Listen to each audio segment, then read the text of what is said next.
Vamos a tener una persona extra para hablar por unos minutos. Se llama Gabriel Becerra y bienvenidos a todos otra vez. Es un abogado y político colombiano, secretario general de la Unión Patriótica y dirigente del Partido Comunista Colombiano. Desde el 2022 es miembro de la Cámara de Representantes de Colombia y está en otro congreso aquí enfrente y está escapando para hablar aquí. Rápido. Ok, Gabriel, por favor.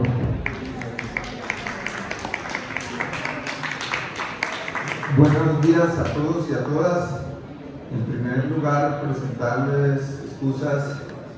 Soy representante de la Cámara, congresista. Para los que son de fuera de Colombia, nuestro congreso es bicameral. Al frente de este salón está el Salón Elíptico, que reúne a los 187 representantes de la Cámara que tiene la República de Colombia, y estamos hoy sesionando en un debate de control político hacia una funcionaria del gobierno nacional, y tenemos ahí una responsabilidad. Por eso, pues voy a ir tal vez para poder ir cumpliendo las responsabilidades en ambos lugares. En segundo lugar, agradecerles la invitación, felicitarles a los organizadores por tener a Colombia y al Congreso de la República de Colombia como sede de este importante evento. Y como ya se ha dicho en la presentación, yo represento una vocería de una organización que entiendo ya aquí han explicado, es una organización que surgió de un esfuerzo, tal vez el primer esfuerzo de paz contemporáneo de parte de la guerrilla de las FARC en la década de los 80, y que lamentablemente sufrió un proceso de exterminio, de genocidio político, que ha sido ya por parte de la Corte Interamericana condenado el Estado colombiano por los crímenes contra nuestra organización, que incluyeron, entre otras cosas, lamentablemente a 2 candidatos presidenciales, alrededor de 15 colegas parlamentarios y a cientos de alcaldes, concejales, diputados y líderes populares que fueron asesinados. El Estado colombiano ha sido condenado y estamos en este momento con el gobierno colombiano concertando todo el proceso de reparación. No me voy a extender en eso, pero lo mencioné por una razón fundamental, y es que el sufrimiento de la Unión Patriótica tiene no solamente en las condiciones históricas que le dieron origen, sino en su contenido programático al centro el tema de la paz, que nosotros calificamos como una paz democrática, una paz con justicia social, en el marco de la teoría de la paz, una paz positiva que ayude a que una república de 200 años con muchas guerras pueda insertarse en un escenario de vida civilizada, diría yo, de construcción de nación, a partir, entre otras cosas, del fortalecimiento de una democracia que en primer lugar garantice la vida y el respeto a las ideas políticas, por lo tanto que no persigan, que no torturen, que no desplacen, que no asesinen a ningún ciudadano por ninguna idea política, sea esta de izquierda, conservadora, liberal. Es eso lo que en últimas hace de una sociedad, entre otros factores, una sociedad democrática. Por eso este es un auditorio privilegiado, porque nos permite reafirmar ese aspecto fundacional de la Unión Patriótica, que ha tenido que vivir una etapa de martirologio, pero que ante todo es un sujeto político de la lucha, de la resistencia de nuestro pueblo, fundamentalmente de resistencias agrarias, de resistencias obreras, de resistencias urbanas, estudiantiles, juveniles, del movimiento de derechos humanos, que hoy debe cumplir un papel trascendental. como me han mostrado la banderita del tiempo, quiero cerrar un poco con esta otra idea. Esa trayectoria histórica hoy hace parte de un torrente político que ayudó a conquistar algo que en la perspectiva panorámica histórica de la historia de Colombia es muy importante, y yo quiero que ustedes se lo lleven en sus mentes. Por primera vez en 200 años, un gobierno distinto a los sectores tradicionales ha logrado acceder a la institucionalidad. Hemos logrado ganar el gobierno, no el poder. El poder es otra cosa. El poder depende de muchas variables y relaciones que todavía siguen siendo dominantes en Colombia y no hemos podido desmontar. Ese proyecto tiene en la figura del presidente Petro su liderazgo, pero expresa también un conglomerado. Tengo que terminar la idea. Y ese proyecto ha colocado al centro la política de paz. Si ustedes leen el programa del gobierno Colombia, potencia mundial de la vida, este identifica la idea de la paz total como una política de Estado, no de gobierno, que es transversal a toda su política. Y yo quiero dejar acá, para terminar, un poco los aspectos esenciales de esa formulación. La primera es que nuestra política exterior está dirigida ética, políticamente, por la idea del rechazo a la guerra como mecanismo de solución a los conflictos internacionales. Por eso nuestro presidente ha asumido una postura de compromiso radical en contra del genocidio en el Medio Oriente contra el pueblo palestino, porque es un tema de principio, de nuestra esencia, de nuestro programa, y rechazamos toda salida militar a ese conflicto. Estamos por la suspensión del alto el fuego, estamos por el respeto a la soberanía del pueblo palestino, la creación del Estado palestino en el marco de las resoluciones de Naciones Unidas. Igualmente hemos asumido una postura no de apoyo, sino de reivindicación del diálogo y de los acuerdos en el conflicto, en la guerra entre Rusia y Ucrania. Ahí también hemos venido cumpliendo un papel muy importante y hemos querido reforzar la idea del multilateralismo en contra de la violación al ordenamiento internacional que justifica la intervención de potencias extranjeras en otras naciones del mundo, propiciando conflictos, guerras, conflagraciones. En el caso de nuestra América, lo hemos dicho en todos los foros, respaldamos la declaración de la CELAC de hacer de Colombia un territorio de paz y de la región latinoamericana un territorio de paz. No podemos permitir que nuestra región, en medio de la crisis internacional, se convierta en un escenario de conflictos y de guerra. Y ya en el campo interno, nosotros vamos a insistir, a pesar de todas las adversidades, en que el conflicto armado interno colombiano no tiene una solución distinta que la vía del diálogo y los acuerdos, recuperando la presencia del Estado, lógicamente, pero rechazando la política fracasada que durante décadas creyó que por la vía militar y cerrando las opciones del diálogo y los acuerdos puede triunfar. Esa política nos ha llevado a más de 200.000 muertos, a más de 10 millones de desplazados, a más o cerca de 100.000 desaparecidos. No es una política victoriosa. Nosotros hemos recibido un país con un acuerdo de paz firmado en el 2016 con un alto grado de incumplimiento.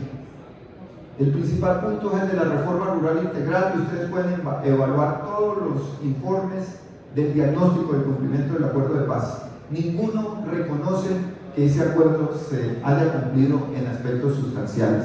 Hay avances, no queremos desconocer, pero lamentablemente también hay incumplimientos muy grandes. Eso ha hecho que el conflicto se reproduzca, producto de creación de nuevas organizaciones armadas, frente a las cuales nosotros hemos aprobado ahí en esta Cámara de Representantes y en el Congreso una política de paz total que pretende canalizar por la vía de varias mesas tanto los conflictos de orden político como los que tienen que ver con la violencia en el campo de la criminalidad, que no son propiamente políticos y su tratamiento debe ser distinto.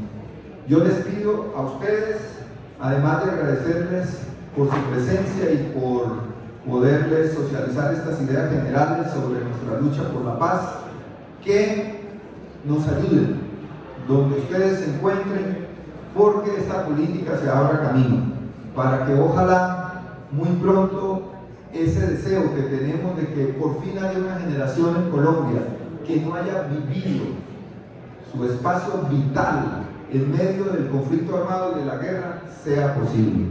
Cuenten con nosotros para sus asambleas y conferencias internacionales y vamos a trabajar porque la paz mundial sea tal vez el objetivo que nos una como humanidad hoy más que nunca. Que viva la lucha por la paz en el mundo y en Colombia.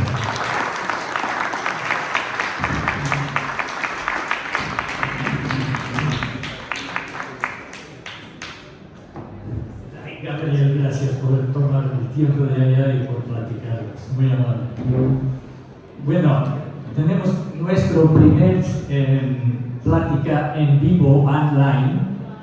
Entonces vamos a escuchar del doctor Swaran Singh, es catedrático de Diplomacia y Desarme y expresidente del Centro de Organización de la Política Internacional y Desarme de la Escuela de Estudios Internacionales de la Universidad Jawaharlal Nehru en India. Entonces están lejísimos, pero aquí está en este cuarto con nosotros. También es presidente de la Asociación de Académicos Asianos. Dr. Swaran Singh.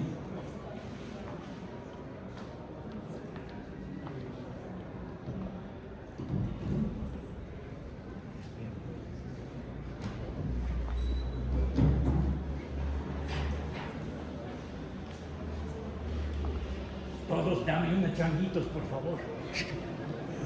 Por favor, Swaran, please open your mic. Open the microphone and video camera. Can you hear us?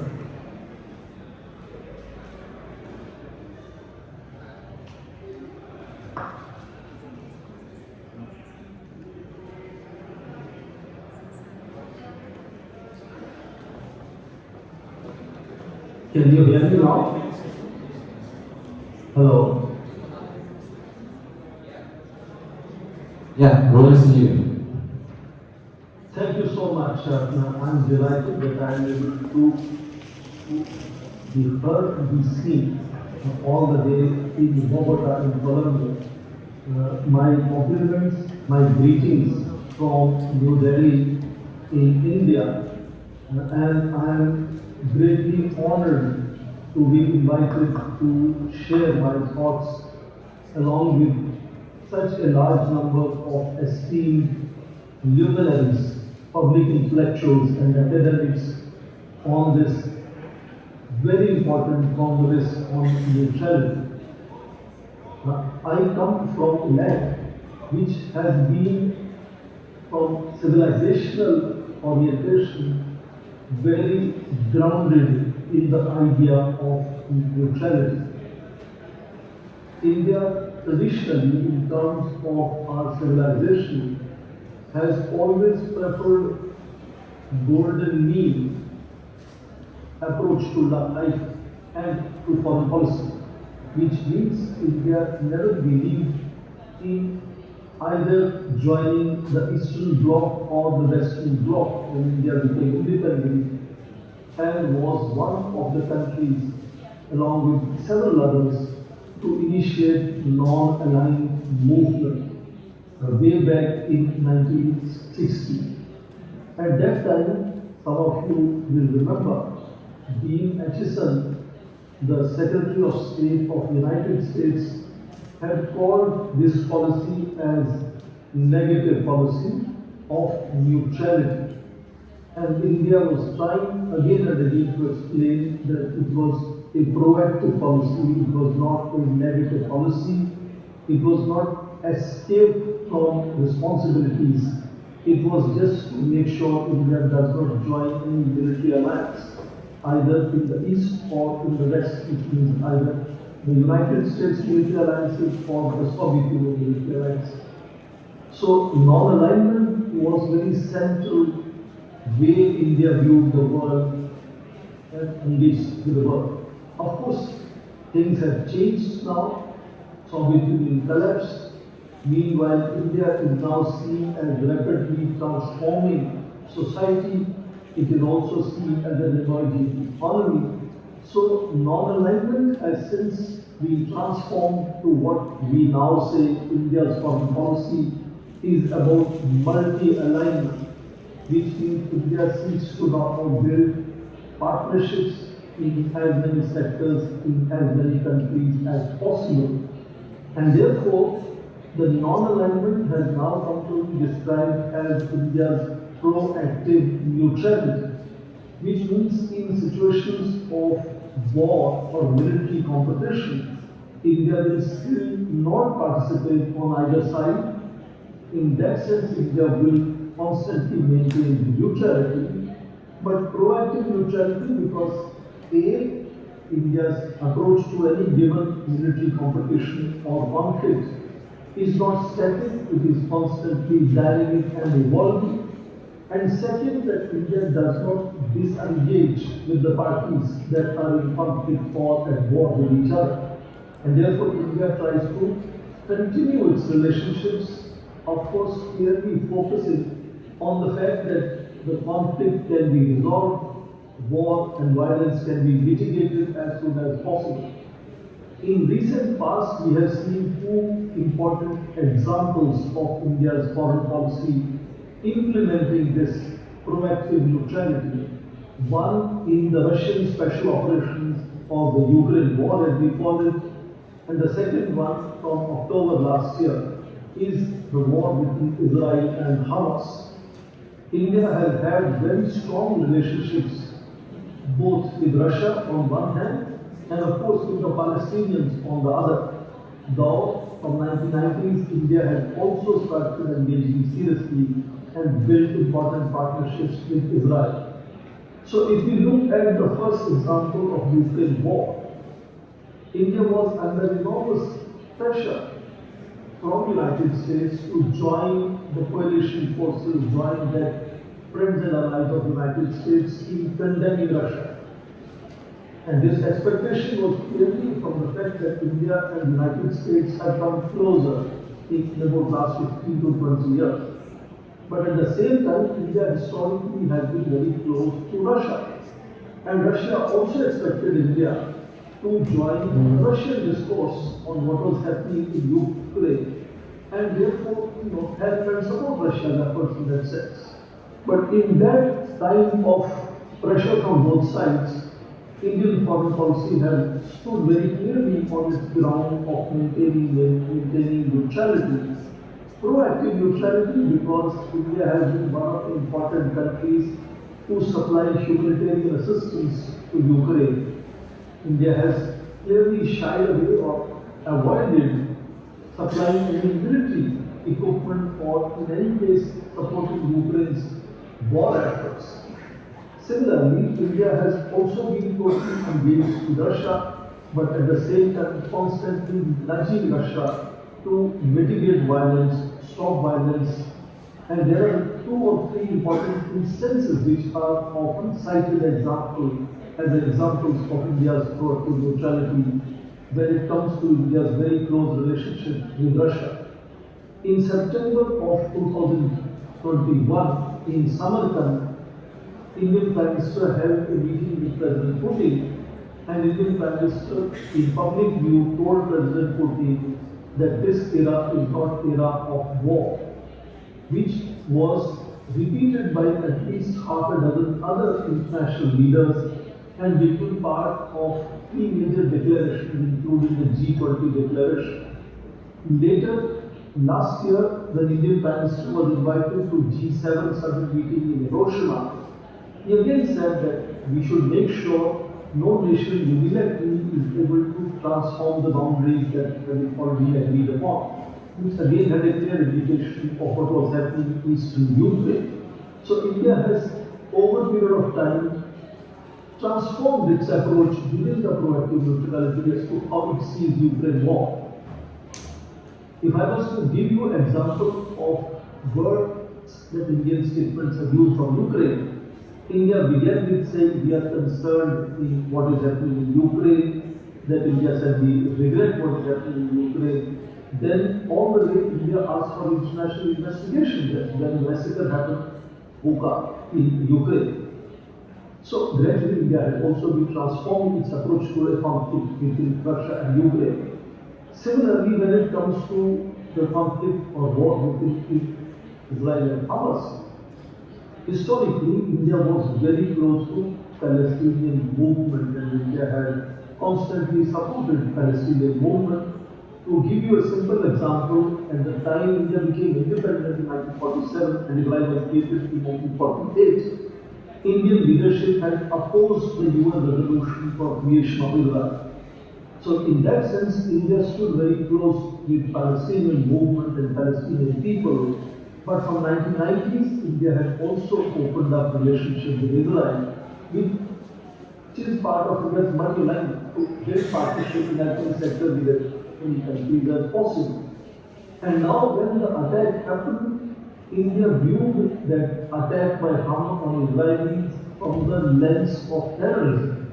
India has been also a major victim of terrorism, and therefore India condemned what the Hamas had done. And India has also since constantly differentiated between what the Hamas has done and the Palestinians and Palestinian movement and the rights of Palestinian people. India has again been one of the countries to constantly supply humanitarian assistance and make sure international campaign is built to ensure that humanitarian assistance is not blocked. Humanitarian assistance must reach Palestinians. And likewise, you can also notice the example of Afghanistan when Taliban came over and took over power and the United States had to exit. India has no relationship, no recognition of Taliban regime in Afghanistan. But even there, India has supplied humanitarian assistance, and for that, India had to negotiate with another neighbor of India called Pakistan. And the relationship with Pakistan also is very tense, and for about last 8 years, India's policy on Pakistan has been terror and talks will not go together. India is not having any communication with Pakistan. But when it came to supplying humanitarian assistance to Afghan people who were suffering, India even opened negotiations with Pakistan. So proactive neutrality and very dynamic neutrality is what India has pursued. And I think it is generating some interest among people who look at India and India's foreign policy as to how India is engaging with this whole concept of neutrality. And I am delighted that I am part of this Congress on neutrality. I would have loved to be physically present with you there, but I am happy that I am at least able to use this online platform and be with you. My very dear friend Tim is the one who asked me to join, and I am deeply obliged to him, and he said I should finish in about 12 minutes, and I think my 12 minutes are almost over, and I can see that there is just 1 minute left for me to complete my presentation. And I must say I am honored that such a large gathering is happening in Bogota in Colombia. I hope India will take greater interest in this initiative, and we will have greater and stronger partnership of Indian scholars and Indian institutions to carry this great initiative forward. Because as India pursues this policy of proactive neutrality, such a large gathering of experts can be very helpful for India to learn as to whether we are on the right course, whether we understand ourselves correctly, whether the world understands us correctly. Just as very large number of South American countries of Latin America were integral part, and they are integral part of northern movement, India must connect with all these nations to also pursue India's proactive neutrality policy. And I think for that, this participation in this Congress of Neutrality for me is a great opportunity, and I am thankful to the organizing committee, your hosts, and to all those other participants who I would love to listen, and I hope I will get access to the proceedings. And with this, my time is up, so I must stop speaking and say thank you very much. And I look forward to witnessing and listening to other speakers if I can have access online. Thank you very much.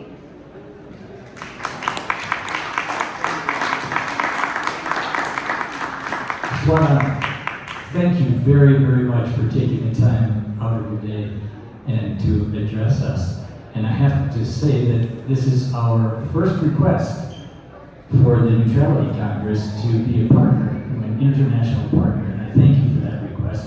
I'll translate it for the folks here. And I hope you have a great day. Thanks again. En el fin de su plática pidió que Colombia y India desarrollen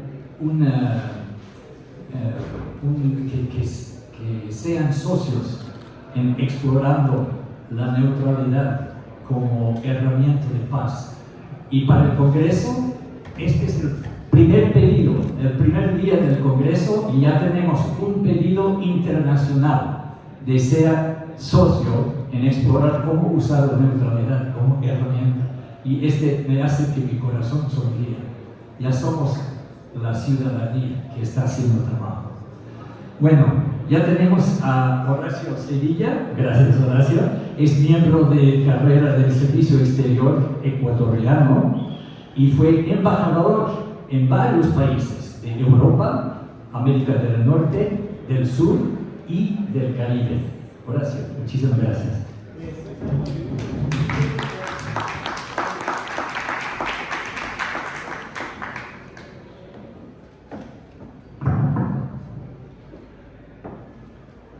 Los organizadores de este Congreso nos proponen en su programa, en su proclama de convocatoria, 3 objetivos centrales. Primero, engrosar las filas del movimiento por la paz mundial. Segundo, reconsiderar con urgencia las estrategias globales para trazar un camino diferente hacia la paz mundial. Y tercero, abogar por la neutralidad como herramienta fundamental para la estabilización mundial y la construcción de la paz. Saludamos esta iniciativa que surge desde Colombia, el país hermano que ha sufrido durante décadas los estragos de la violencia. Violencia que ha causado a su pueblo sufrimientos indecibles. Hoy, Colombia vive un periodo de luz y de esperanza, bajo la conducción de un inspirado líder, Gustavo Petro, a quien considero uno de los estadistas mundiales contemporáneos más articulados y más lúcidos. Son graves, complejos, diversos los desafíos y amenazas que afronta la humanidad en los inicios de la tercera década del siglo XX. Enumeremos unos cuantos. Las guerras y conflictos armados, pese a que se hayan proscritos por el derecho de gentes desde que se suscribió el Pacto Briand-Kellogg, es decir, hace más de un siglo. Luego, el cambio climático, debidamente sustentado por la ciencia, que puede llevar en corto plazo a la extinción de la especie humana. El comercio internacional de estupefacientes, con su secuela de muerte, dolor y corrupción.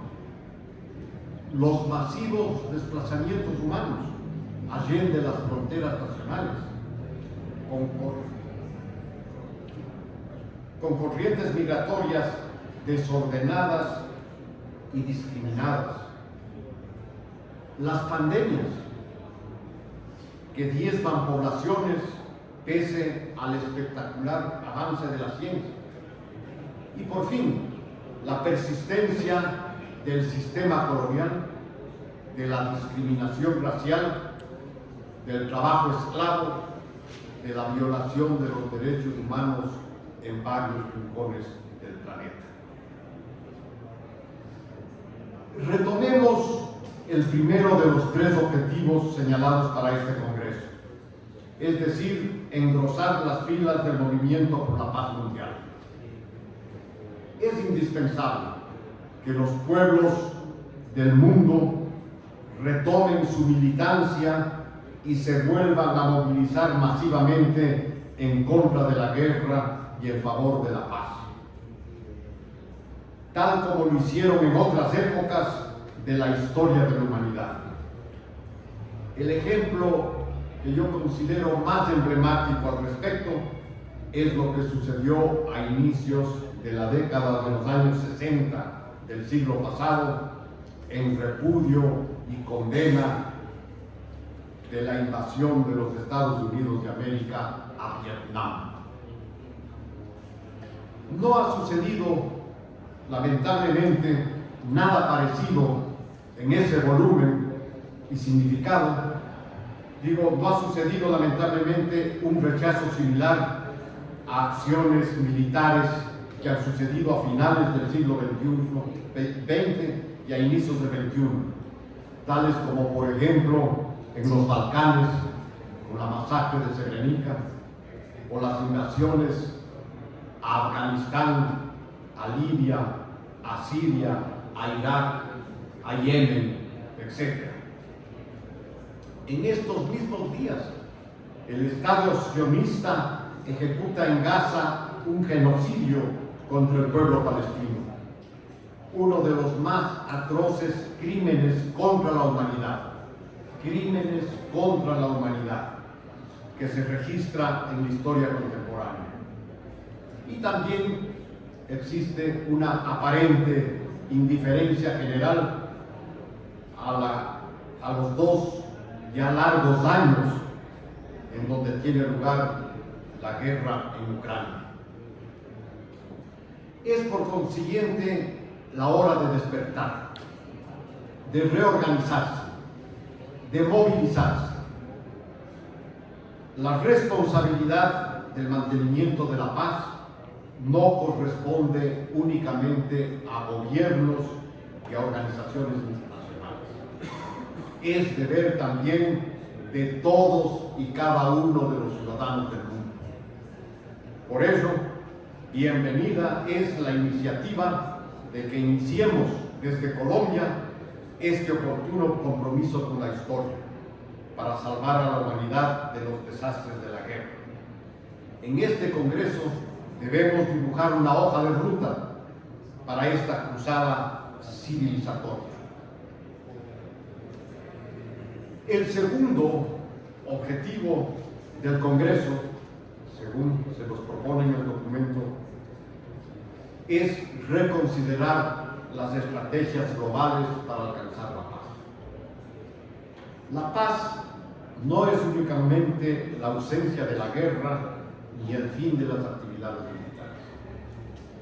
Es la construcción de sociedades más justas y equitativas. Es la eliminación del hambre y de la pobreza. Es el ordenamiento de la sociedad internacional jurídicamente organizada, sometida a reglas de derecho mutuamente consensuadas. Es el fin de la injusticia y la opresión. Es el respeto al ser humano pese a sus diferencias. Por tanto, el diseño de las nuevas estrategias que se sugieren deben tomar en cuenta a la paz dentro de este nuevo amplio concepto integral que incluyan las nuevas amenazas que pueden quebrantarla, tales como por ejemplo el cambio climático, las migraciones, el comercio ilícito de estupefacientes, las pandemias, etc. Es fundamental en este aspecto preocuparse, como señala la Carta de las Naciones Unidas, de la promoción del progreso social y la elevación del nivel de vida dentro de un concepto más amplio de la libertad. La comunidad internacional cuenta en la actualidad con un valioso instrumento pacientemente negociado, la Agenda 2030 para el Desarrollo Sostenible, con sus 17 objetivos y 169 metas. Cuando faltan únicamente 7 años para alcanzar su cumplimiento, es hora ya de empezar las negociaciones para actualizarla, adaptarla a las nuevas circunstancias y asegurar su cumplimiento. He aquí algunas reflexiones, estas reflexiones para el diseño de las estrategias globales que se deben seguir para alcanzar la paz. Todo nuestro respaldo también para este segundo objetivo que se ha trazado este Congreso. Tratemos finalmente el tercero y último objetivo que hoy nos congrega. Esto es abogar por la neutralidad como herramienta fundamental para la estabilización mundial y la construcción de la paz. Comprendo las buenas intenciones que tienen los impulsores de este Congreso al proponer que sea la imparcialidad, la debida distancia histórica con los contendientes, la ausencia de compromisos con los centros de poder, la conducta que debemos mantener para ser efectivos en la preservación de la paz. No estoy seguro, sin embargo, que estemos utilizando los términos correctos. Las instituciones jurídicas precisas al proponer a la neutralidad como la herramienta fundamental. Según el eminente internacionalista Charles Fenwick, la neutralidad es, y cito, la posición legal adoptada por un Estado que permanecerá al margen de una guerra mantenida entre otros dos Estados o grupos de Estados. O como se consigna en el Diccionario de Derecho Internacional de Miguel Antonio Vasco, la neutralidad, cito, es la situación jurídica de los Estados que no participan en una guerra determinada. La institución de la neutralidad, que es tan antigua como la historia, siempre ha estado asociada con la guerra. Tal como afirma el internacionalista cubano Miguel de Stéfano, cito otra vez, la neutralidad es el estatus legal de los estados que voluntariamente se abstienen de tomar parte en una o más guerras surgidas entre dos estados. Fin de la cita.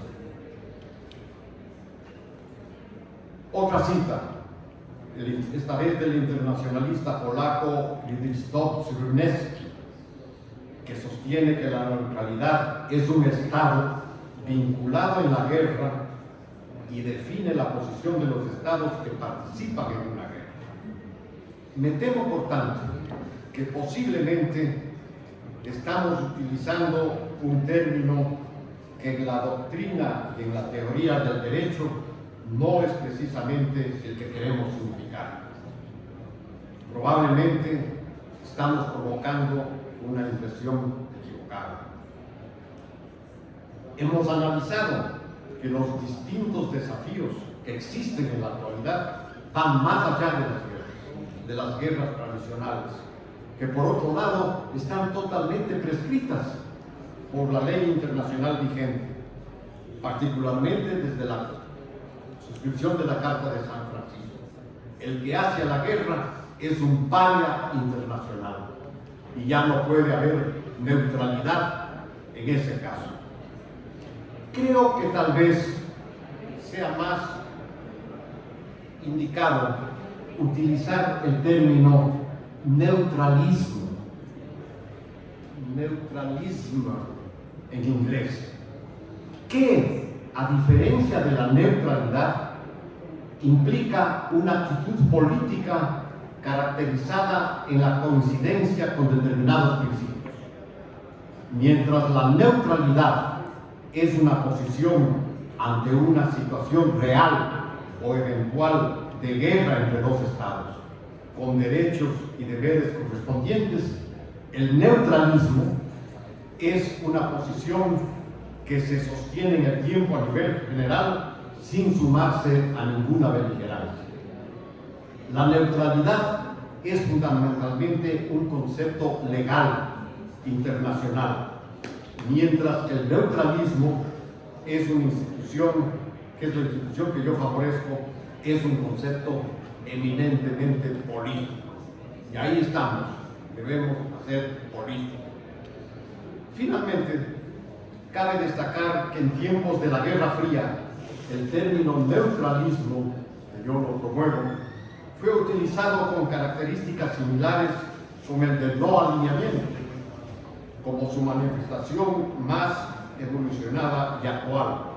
Es decir, ese consolidado movimiento político internacional fundado por Nehru, por Nasser y por Tito. Estamos de acuerdo con los propósitos y principios, pero creo que debemos conversar y consensuar para utilizar los términos más apropiados. Muchas gracias.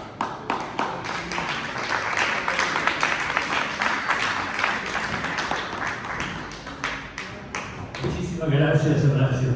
Este es exactamente porque fue una de las ideas atrás de este congreso, de que la idea de la neutralidad, no estamos hablando de la neutralidad, primero. Segundo, tiene muchas definiciones dependiendo en dónde estás parado, es muy flexible.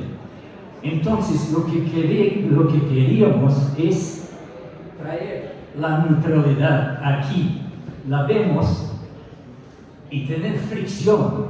¿Cuál es tu definición? ¿Cuál es tu definición? Yo no pienso que es así. Yo no pienso que neutralidad es la forma correcta, es neutralismo. Esta es la fricción que comienza a pulir la neutralidad y hacerlo más coherente. Entonces, muchísimas gracias, de verdad.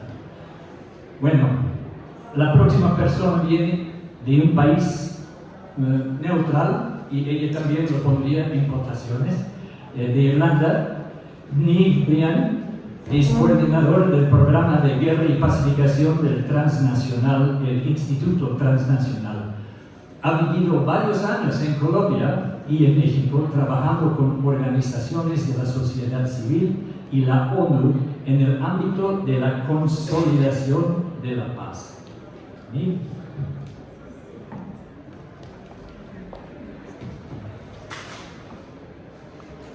Muchas gracias, Tim. Muchas gracias a Gabriel y bueno, a todos y todas que han hecho posible organizar este evento el día de hoy y mañana. Es un honor estar aquí con ustedes y bueno, como ya saben, como dije antes, vengo de Irlanda. Actualmente vivo en Ámsterdam y trabajo con el Transnational Institute, que es una de las organizaciones que está apoyando a esta conferencia, a este congreso. Y creo que es importante mencionar en qué contexto nació el TNI o el Transnational Institute. Nace en un contexto de hace 50 años en que hubo mucha represión por las ideas de pensamiento crítico. Y se formó como un espacio donde se podría seguir hablando, construyendo ideas, publicando, escribiendo sobre ideas críticas. Y creo que es más importante ahora que nunca tener esos espacios justamente para poder seguir desarrollando ideas sobre cómo enfrentar la guerra y cómo construir una paz. Creo que es por eso que todos venimos hoy día, porque vemos que la lógica es que en el mundo existen guerras y así es, pero aquí venimos a decir que no, que también hay alternativas y que es una de esas ideas es la neutralidad y por eso venimos aquí a conversar sobre eso.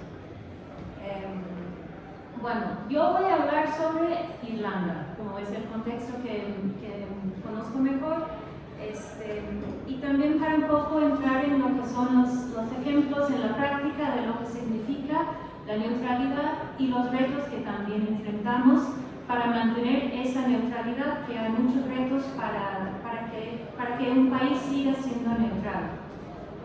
Entonces, voy a empezar con una breve historia de la historia de Irlanda, que es un poco difícil en el poco tiempo que tengo entrar en todo lo que es la historia de Irlanda, pero voy a nombrar unos hechos que van a demostrar el por qué somos un país neutral y luego los retos que existen para que sigamos siendo neutrales, y luego quisiera nombrar un ejemplo para demostrar cómo es este reto en la práctica. Bueno, Irlanda es un país que ha sido colonizado y ocupado durante 800 años pues primero por Inglaterra y luego por lo que se fue construyendo como el Imperio Británico, que finalmente se consolidó el Reino Unido y toda la isla de Irlanda formó parte del Reino Unido. Y nuestra neutralidad entonces nació como una forma lógica de enfrentar o de ir en contra del colonialismo, de la colonización de nuestro país. Entonces, la lógica de nuestra neutralidad nace como una política o una idea anticolonialista. Creo que hoy día, viendo lo que está pasando en Palestina, lo que hablamos antes, el anticolonialismo es una postura más relevante que nunca. Así que empezó de manera más como más consolidada la idea de la neutralidad en Irlanda durante la Primera Guerra Mundial. Durante esa guerra, Irlanda, como toda la isla, fue parte del Reino Unido, pues se estaba buscando a que personas irlandesas salieran a luchar en esta guerra. Y los irlandeses se formaron un grupo que es el Taoiseach League, una organización a favor de la neutralidad, para decir, nosotros no queremos meter en una guerra colonialista, no queremos ir a luchar en guerras que no nos toquen a nosotros y que además son para defender ideas colonialistas que no compartimos. Así que nuestra idea de neutralidad nace muy como la identidad de lo que es ser irlandés y como parte de esa lucha anticolonialista. Luego voy a repasar muy rápido por la historia de los próximos 10 años en la historia de Irlanda. Luego hubo una revolución, luego hubo una guerra de independencia, luego hubo una guerra civil y finalmente se consolidó un país independiente en el sur de la isla de Irlanda, que hoy día es una república, y en el norte todavía hay 6 condados de la isla de Irlanda que siguen bajo el control del Reino Unido, del Imperio Británico. La parte del sur de Irlanda es neutral. Siempre ha sido así desde que nació nuestra nación. La parte del norte de Irlanda sigue siendo parte de Gran Bretaña, del Reino Unido, digamos, y estos siguen formando parte entonces de lo que, pues, de la OTAN y participan en la política de Gran Bretaña. Entonces, bueno, eso será un reto que vamos a enfrentar a la hora de reunificar nuestra isla. ¿Cómo vamos a enfrentar el tema de la neutralidad en una Irlanda unificada? Ojalá y que no sea tantos años para luego empezar a entrar en esos debates, ¿no? Vamos a ver. Luego, esto es un poco cómo se consolidó la idea de la neutralidad como una postura política en Irlanda que formó parte de nuestro nacimiento como nación y que durante la Segunda Guerra Mundial también Irlanda se mantuvo como un país neutral. Imagínense en un contexto en que toda Europa está en guerra, Irlanda se pudo mantener como un país neutral. Bueno. Luego voy a pasar a lo que es la neutralidad hoy día, porque hoy día la neutralidad en Irlanda sufre por muchos retos y muchos ataques para cambiar nuestra política de neutralidad. Y en realidad, por un lado, la neutralidad existe quizás más en nombre que en la práctica, y eso lo voy a explicar después. Voy a nombrar los 3 3 retos, pero no voy a entrar en todos los detalles porque, bueno, varios de ellos se mencionaron antes, pero para explicar un poco, en los últimos, digamos, 20 años, 30 años, hemos visto que con el crecimiento de la OTAN, con el crecimiento de los Estados Unidos y consolidando su imperio después de que se terminara la Guerra Fría, pues lo que David Swanson nos habló antes, ¿no? Lo que es la amenaza que presenta a la paz global el imperio de los Estados Unidos y lo que significa ir en contra de las políticas de los Estados Unidos para mantenerse neutral. Entonces, uno de los primeros retos para nosotros en Irlanda, para enfrentar este reto, es la amenaza que significa a la paz global el imperio de los Estados Unidos. No voy a entrar en más detalles porque David lo cubrió muy bien. Así que paso al segundo reto, que es la militarización de la Unión Europea. Que la Unión Europea como entidad nace después de la Segunda Guerra Mundial y se supone que nace como un proyecto de paz, que significa que es una unión económica y política, pero hasta ahí, no más. Pero ¿qué pasa? La Unión Europea lleva más de 10 años, bueno, décadas en realidad, pero precisamente se puede dibujar una línea desde la entrada en vigor del Tratado de Lisboa. De ahí se empieza a consolidar realmente lo que es un proyecto militarizado de la Unión Europea. No puedo entrar en todos los detalles de cómo se está formando esa unión militarizada, pero para nombrar quizás 2 datos que expone hasta qué nivel la Unión Europea ya es una entidad militar. La Unión Europea tiene misiones militar, con un mandato militar, con personal militarizado que llevan el brazalete de la Unión Europea, desplegados en varios países de África, por ejemplo. Llevan un mandato de la Unión Europea y actúan bajo un mando de la Unión Europea. Entonces, la Unión Europea ya tiene personal desplegado en varios países por el mundo, sobre todo en África. Así que llamarlo proyecto de paz, pues difícil, si tienen ya misiones militares desplegados en varios países, sobre todo en África, sobre todo en el Sahel, donde hay muchos recursos naturales y hay muchas luchas entre los poderes imperialistas para acceder y conseguir y controlar estas luchas. Y hay que siempre ver, van de la mano, las entradas de las misiones militarizadas y la presencia de recursos naturales. Y eso se ve muy claramente en el Sahel. Y ahí está la Unión Europea, ahí están los Estados Unidos y ahí está pues todo lo que es pues los poderes imperialistas, ¿no? Segunda cosa de la Unión Europea es que va cada vez más aumentando su presupuesto para lo que ellos llaman defensa, lo que yo llamaría preparación para la guerra. Que pasan dinero público, nuestro dinero, que debe de ir a servicios públicos como la salud, como la educación. En vez de gastarlo en estos servicios, va directamente a las empresas de armas para ir investigando y desarrollando armamento. Y eso me lleva al tercer reto, que es el complejo industrial militar.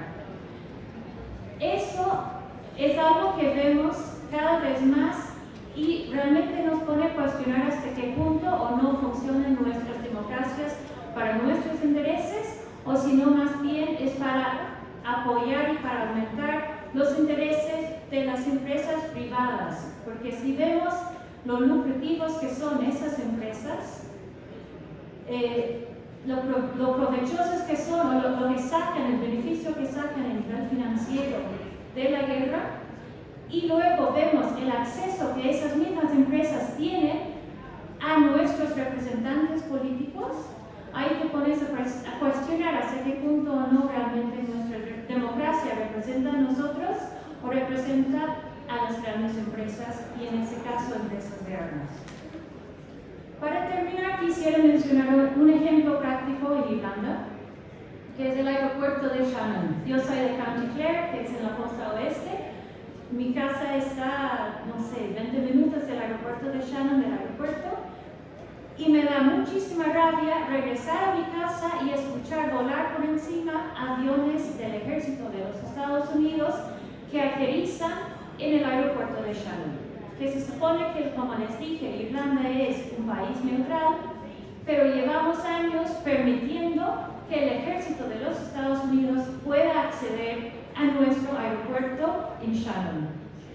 Hay una organización que se llama Shannon Watch, y de hecho uno de los más pues, involucrados en este tema, Ned Horgan, va a presentar en un video más tarde, pero ellos documentaron que desde el 7 de octubre del año pasado, cuando empezó el genocidio que Israel está llevando en contra del pueblo palestino en Gaza, desde el 7 de octubre más de 70 aviones de los Estados Unidos han aterrizado en el aeropuerto de Shannon. Entonces nos preguntamos qué tipo de neutralidad es esto.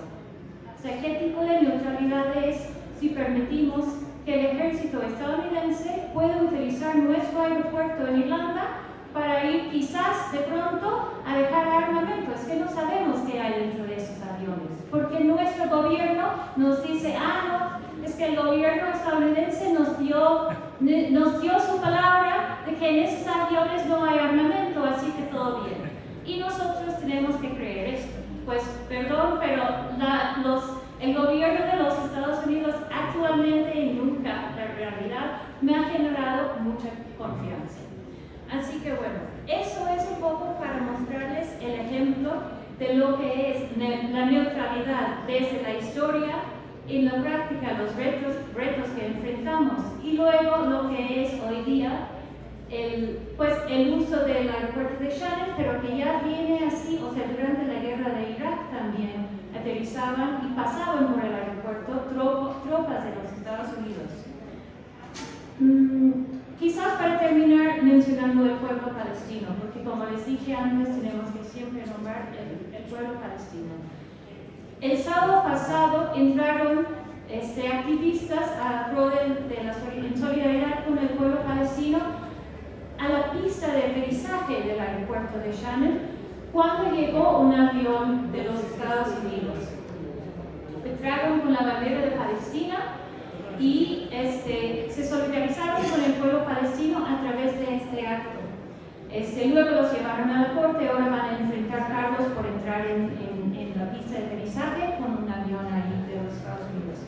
Pero es una muestra de que el pueblo se está levantando. El pueblo está diciendo a través de la lucha de los palestinos, está diciendo ya basta, ya no más, ya no vamos a aceptar que la normalidad sea un genocidio, que la normalidad sea una guerra, que la normalidad sea que nuestro dinero público va a la guerra. Basta hasta aquí y ya vamos a escoger y agarrar otro camino, que sea el camino de la paz y hoy día pues el camino de la neutralidad, que es por eso venimos. Bueno, con eso termino. Muchas gracias.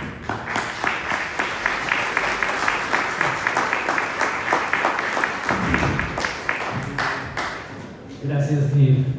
Me apreció mucho.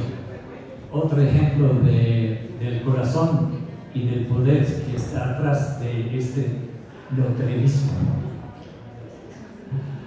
Bueno, próximo, Alejandro.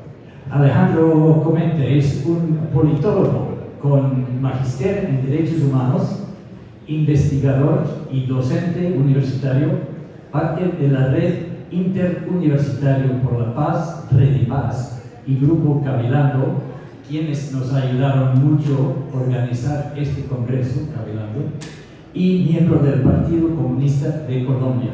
Alejandro, por favor.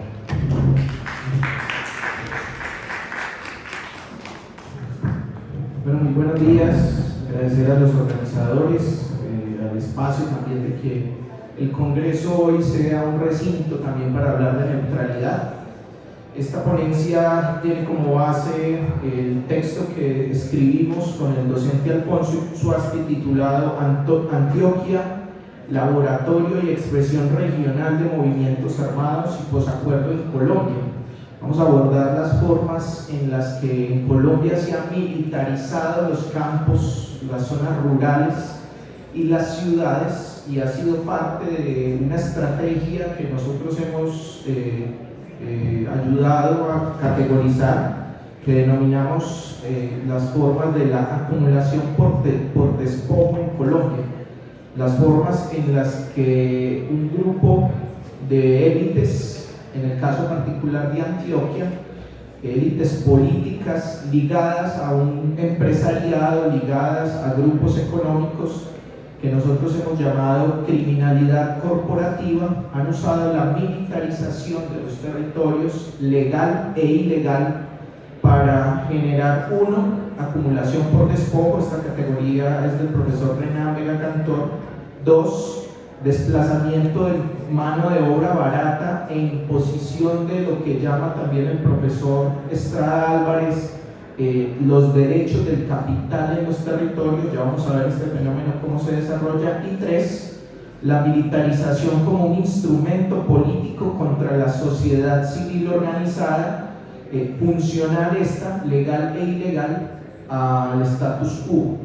En ese primer momento entonces, que nosotros llamamos de acumulación, que recogemos la categoría de acumulación por despojo, la criminalidad corporativa en el ámbito urbano, en el caso de Antioquia, en Medellín, ha generado operaciones militares en contra de zonas históricamente olvidadas por el Estado, como lo es una comuna que se llama la Comuna 13, es un gran conglomerado urbano de barrios, y allí, pues históricamente el Estado nunca hizo presencia. Progresivamente fueron llegando organizaciones propias del conflicto armado colombiano, las insurgencias, FARC, ELN, e incluso algo que se denominó los comandos armados del pueblo, fueron quienes hicieron en ese momento histórico las veces de Estado. Cuando el Estado colombiano llega la operación Orión, Mariscal, Estrella 6, alrededor de 6 o 7 operaciones militares en coordinación con policía y organismos paramilitares. A esta zona entonces, como no había podido ingresar el Estado, si se quiere, institucional, ingresó por la vía armada para despejar esta zona de la ciudad de la presencia insurgente, y hoy implementar un modelo paraestatal de gobierno. Hubo un momento donde en Medellín se habló de un concepto que se hablaba de la gobernabilidad, que fue el comandante paramilitar que cohesionó a las bandas criminales de la ciudad y con quien la institucionalidad, es decir, la alcaldía de Medellín, coordinaba los temas de seguridad. Ese modelo hoy se sostiene en la ciudad como un modelo de cogobernabilidad entre unas formas parainstitucionales y unas formas institucionales, que incluso pues en esas recientes noticias que se pueden ver sobre el tema del turismo de menores, el turismo sexual con menores, hay ahí una criminalidad implicada frente a la economía, a esas formas entonces del turismo sexual que hacen que la ciudad de Medellín hoy tenga una tensa calma y haya un actor paramilitar que monopoliza los mercados en la ciudad. En términos de la ruralidad, el artículo y la propuesta que nosotros hemos abordado habla de dos subregiones, particularmente del departamento de Antioquia: el caso del Urabá antioqueño y el caso del Oriente antioqueño. En el caso del Urabá antioqueño exponemos cómo la militarización a la que fue sometida el Urabá antioqueño tuvo puntualmente entonces dos objetivos. Ya mencionamos el de la acumulación por despojo, son tierras que hoy están sembradas de plátano, de banano, tipo exportación, y que incluso en diversas declaraciones comandantes paramilitares han mencionado cómo empresas bananeras pagaban por cada cargamento que se exportaba a las organizaciones paramilitares, quienes fueron las que atentaron directamente contra los dirigentes y las organizaciones sindicales para que no se exigieran derechos laborales y hubiera una estabilidad entonces en términos de movilizaciones y protestas. Recordar también aquí, pues, quien es parte de estos organizadores, que fue una de las regiones, si no la más afectada, donde a la Unión Patriótica se le exterminó, donde se asesinó el mayor número de sus militantes, quienes eran a su vez miembros no solamente de los sindicatos, sino también y aquí es donde hacemos el entronque, la unidad con esa élite empresarial que nosotros llamamos criminalidad corporativa, que se sumó a esas formas de militarización. Y es que muchos de los dirigentes de la Unión Patriótica conformaron cooperativas en Antioquia.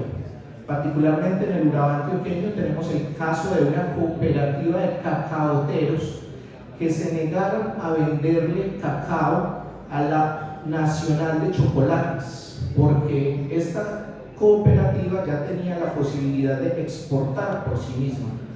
Después de ello, fueron sistemáticamente asesinados sus miembros, se quedó sin junta directiva, por lo tanto esta cooperativa de cacaoteros desapareció.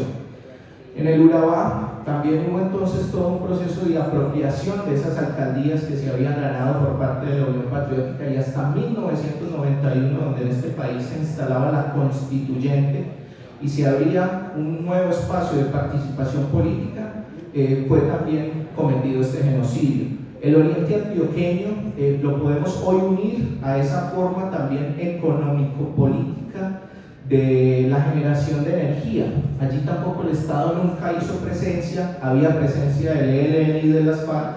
Cuando fue interesante este territorio para la generación de energía por su riqueza hídrica, por sus recursos hídricos, que se necesitaba hacer embalses y las caídas de agua eran necesarias para generar energía, se sometió a un proceso de conflicto y de paramilitarización. Hay una historia particular, en el caso, por ejemplo, del bloque del Magdalena Medio, que subió hasta la zona de Cocorná, Granada, San Luis, a precisamente comprar esos terrenos de los que iban sacando a los campesinos, y posteriormente de la paramilitarización entraba el ejército.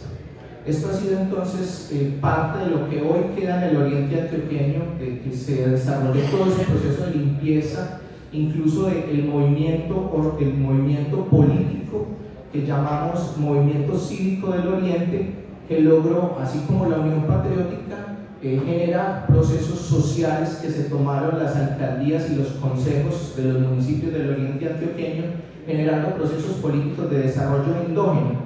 Frente a ese proceso, la paramilitarización asesinó también a todo el movimiento cívico del Oriente. Hoy apenas se habla también en términos de memoria de ello, y los dueños hoy de los embalses y de las caídas de agua son empresas, por ejemplo, como EPM, y este modelo pues, que estamos describiendo aquí de esa militarización se repite en el modelo Hidroituango. Si nosotros hoy hacemos un recorrido histórico de lo que es el Hidroituango, podemos ver cómo se somete también este territorio a un proceso de guerra, de militarización, y posteriormente se empieza a generar todo ese megaproyecto que hoy se denomina Hidroituango en cabeza de EPM. Mencionar la masacre que se cometió allí durante 2 días por grupos paramilitares, que incluso está señalado la connivencia de la gobernación de Antioquia, que particularmente con un helicóptero sobrevoló sobre ese territorio que se denomina El Aro, que es una vereda de Ituango. Esto fue entonces parte de ese modelo, que también lo que buscó generar en clave de la categoría que mencionábamos, los derechos del capital, fue poner allí los derechos del capital por encima de los derechos de las comunidades de las riberas del río, de los pescadores, por ejemplo, del río Ituango, y las mismas entonces posibilidades de la vocación agraria en el oriente antioqueño, en el Urabá, y en el caso, por ejemplo, hoy del norte de Antioquia, de Hidroituango. Finalmente, queremos señalar también que toda esta militarización, todo este proceso de sometimiento de violencia, de despojo y de acumulación, ha jugado un papel preponderante históricamente en los medios de comunicación. El profesor Renan Vega Cantor también, en su relatoría sobre el conflicto armado en Colombia producto del Acuerdo de Paz 2016, nombra cómo en En el periódico se documentó, en el periódico de la época se documentó la masacre del 16 de marzo de 1919 en Bogotá, en el que la Guardia Presidencial de Marco Fidel Suárez disparó contra los sastres que protestaban porque el gobierno nacional estaba comprando los uniformes del ejército colombiano a empresas norteamericanas.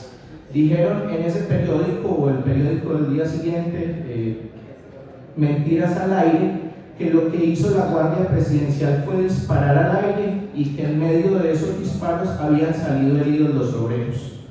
Posteriormente, el profesor Renan Vega Cantor también hace un comparativo de la propaganda de los Estados Unidos contra los soldados chinos en la guerra de 1950, parecida a la propaganda colombiana que emitía el ejército en las zonas de conflicto en 1960, en la que se acusaba a los llamados bandoleros, que eran guerrillas liberales surgidas como reacción campesina a esos operativos militares en algunas zonas del país después del asesinato de Jorge Eliezer Gaitán en 1948, que a su vez se había producido, como lo muestra el profesor Renan Vega Cantor, por un anticomunismo constante a través de los medios de comunicación que señalaban a Jorge Eliezer Gaitán como un agente del imperialismo ruso soviético, como un agente del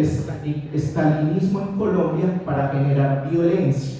Lo que mostraba ese periódico con sus caricaturas era tratando de justificar que a Gaitán y el gaitanismo eran quienes generaban esa respuesta violenta del Estado, esa dictadura, esa militarización de los territorios. Hoy no estamos muy alejados de ello. Una investigación comparativa entre los medios de comunicación de Chile y Colombia habla que cerca del 60% de los medios de comunicación están en manos de tres grandes grupos económicos: Luis Carlos Sarmiento Angulo, la organización Carlos Ardila Lule y Grupo Julio Mario Santo Domingo.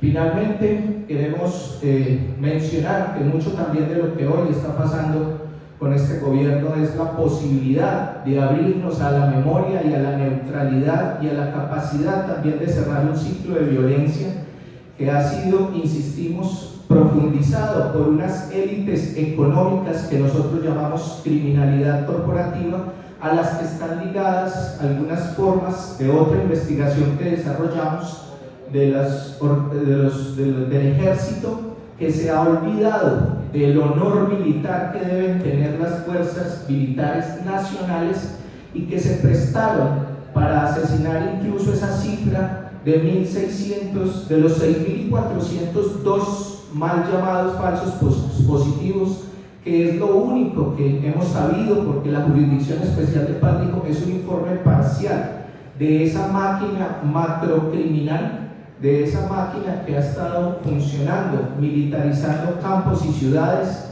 para generar precisamente eliminación sistemática de la oposición y mantenimiento del status quo. Muchas gracias.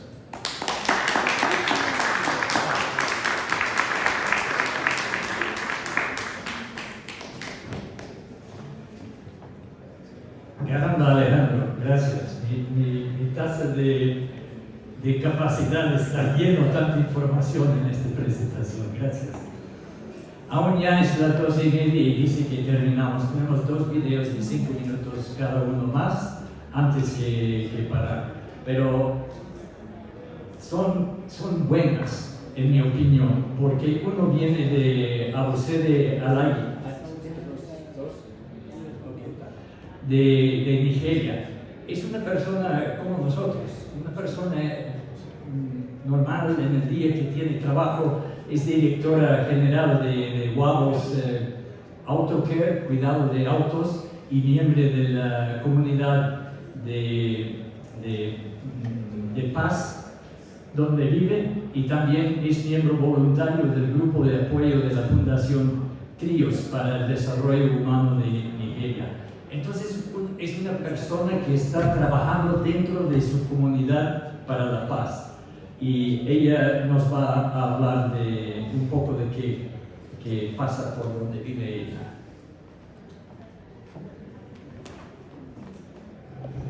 Hello viewers, thank you for joining me today to discuss a crucial aspect of international relations, the shift from non-alignment to neutrality.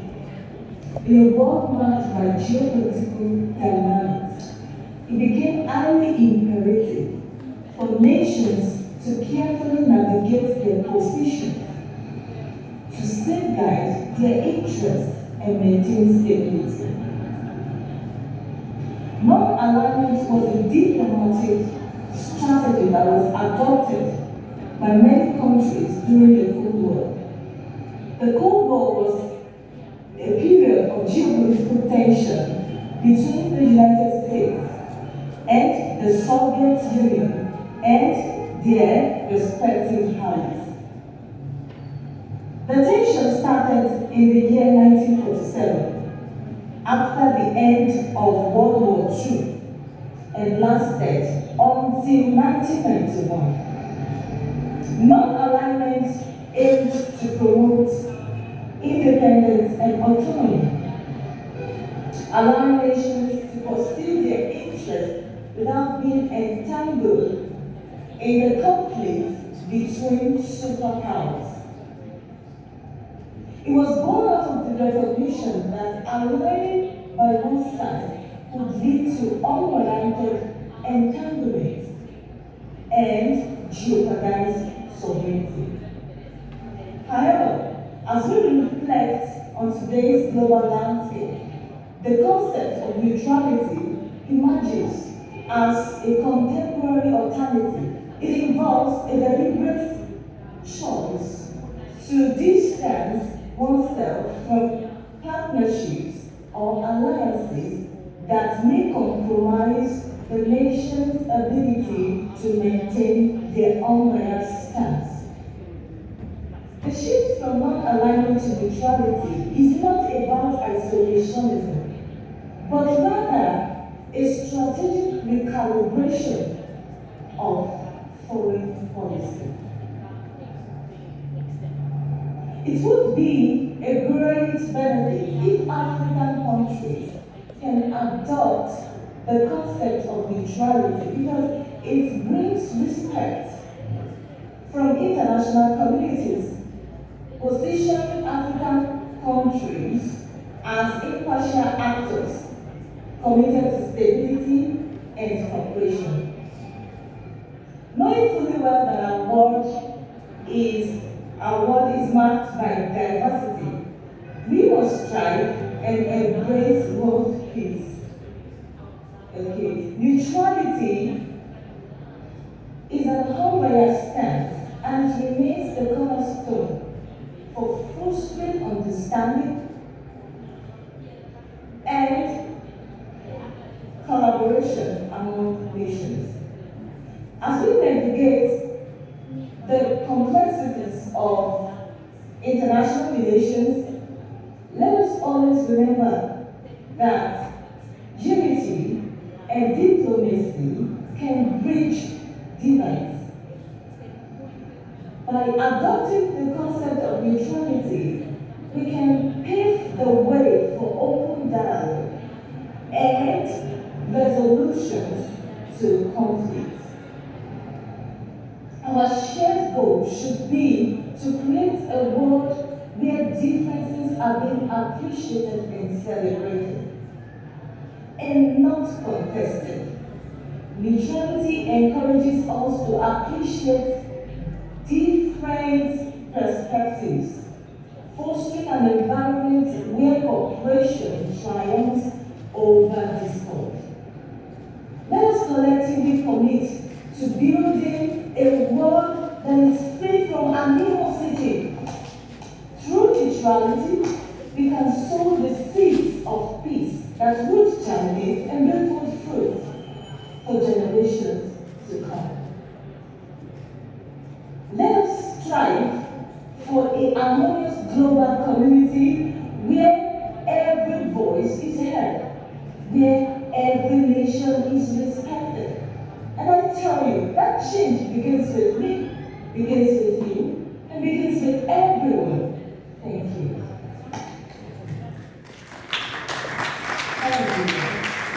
Thank you for joining me today to discuss a crucial aspect. Gracias a usted, caramba. Bueno, el último persona hoy, otra persona interesante, es profesor, nació en Suiza y trabaja en Japón. Es Pascal Lotas, es investigador adjunto en el Instituto Waseda de Estudios Avanzados en Tokio y profesor adjunto de Política Europea en el campus japonés de la Universidad Temple. Vas a escuchar ahora de Pascal Lotas.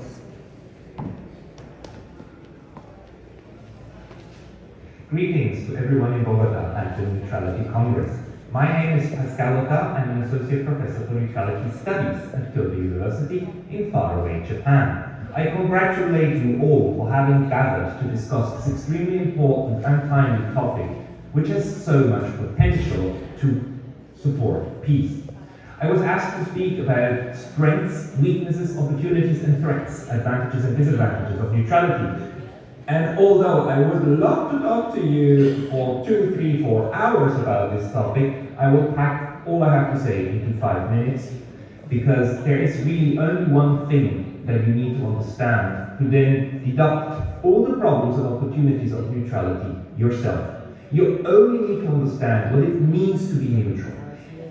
And don't go to history, don't go to law, don't look at policies of individual countries. Just understand the basic logic of neutrality.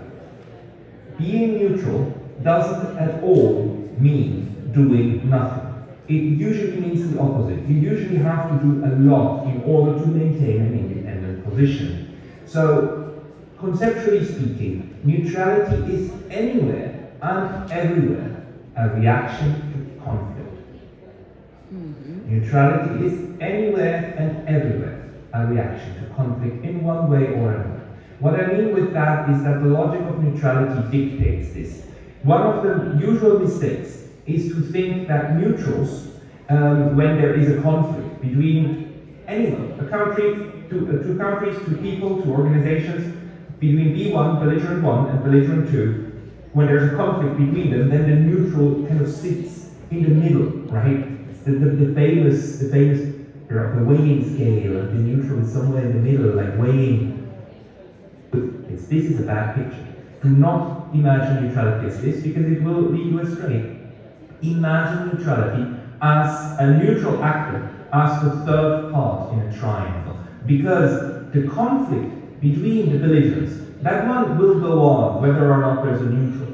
Now, if there's a neutral that interacts with both belligerents, then the neutral position means that the neutral itself is at peace, or, well, not at conflict, but usually during a war, not at peace with those who are at war with each other. So the neutrality of a neutral actor is secondary, right? There's peace between the neutral and the belligerents, and then there's a war between the belligerents, and the neutrality of the neutral actor is always directed towards the conflict. That's why conflict is primary. If there's no conflict, there's nothing to be neutral toward. So, as the neutral actor is not neutral toward the belligerents, it's neutral toward the conflict, and the neutral actor will try to maintain a normal, peaceful relationship with the belligerents.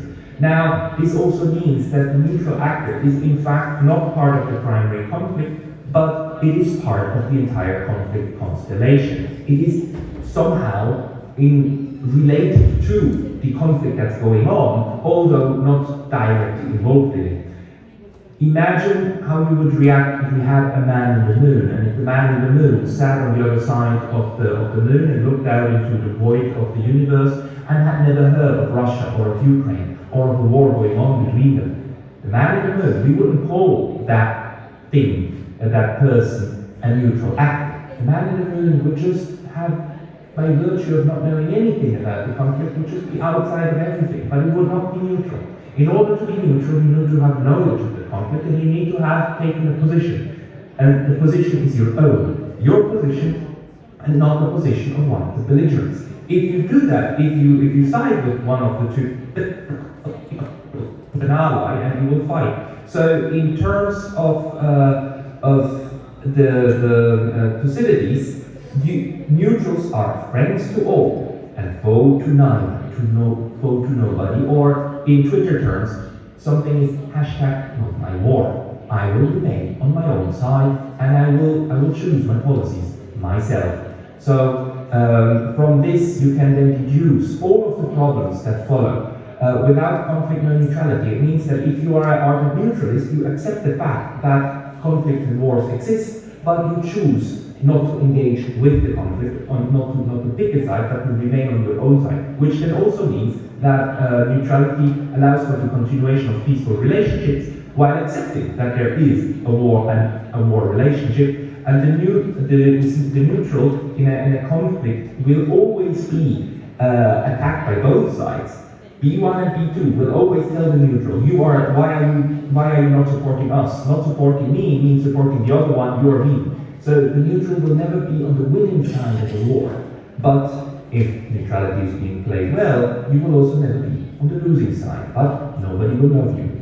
Nobody loves the neutrals because they don't participate in the wars. And one of the two sides is going to win a war, and the winning party will always tell you, well, you should have been with us, now it's too late, la la la la la la la. And you have to defend your position over and over again. But in the words of Mr. von Clausewitz, this famous realist, if war is the continuation of politics by other means, what he said, then neutrality is the continuation of politics by the same means. So you remain engaged, you do diplomacy, you don't go to war, you do not fall into the trap of believing one narrative or another. And from that, opportunities arise, risks arise. Think about it yourself. Just keep in mind, you are not in the belligerents. You are the third part of a triangle, and you try to do your own thing, what's good for you, and hopefully what's good for the third.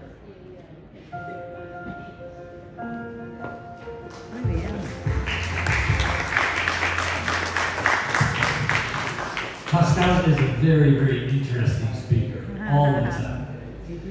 Okay, two announcements before we break. One is if you're using headphones, if you would take them back to the desk and put them there, and then pick them up after lunch again, they'll let me pick them up, just so that they don't get lost or left in the lunchroom. So headphones, back to the desk. Audífonos, si están usando audífonos, regresarlos al escritorio allá atrás antes que salimos por lunch, por almuerzo, y puedes regresar y recogerlos otra vez para que no perdemos entre aquí y almuerzo.